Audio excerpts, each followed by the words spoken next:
Éleveurs et agriculteurs en cohabitation pacifique autour de la même table.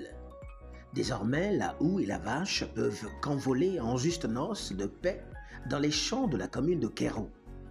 Cette cause a été le cheval de bataille du projet Ben 47, mis en œuvre par l'ONG Action pour l'entraide et le développement et financé par le programme MSEC, entendez, Mécanisme de stabilité des États côtiers.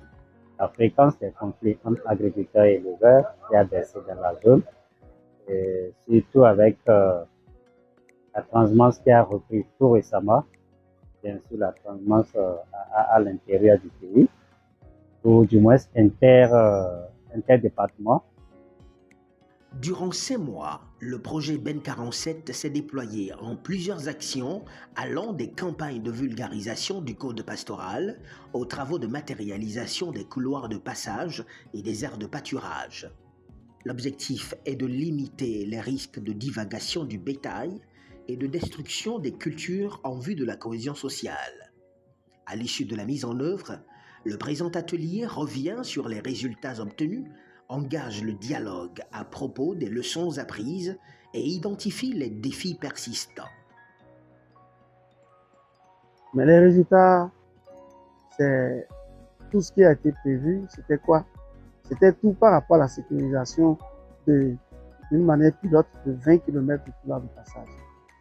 Les résultats, c'était le géoréférencement des 20 km de couloir de passage et de l'aire de pâturage de Boutourou en Gare-du-Nord.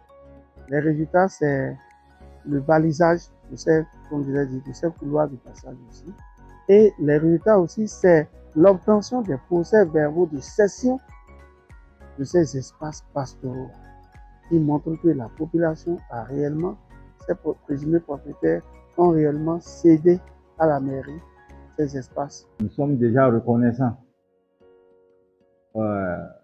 au Ben 47 et à MSEC pour ce qui a été déjà entamé. Nous sollicitons la poursuite. Nous envisageons déjà d'autres actions qui vont dans le même sens déjà que les doléances formulées.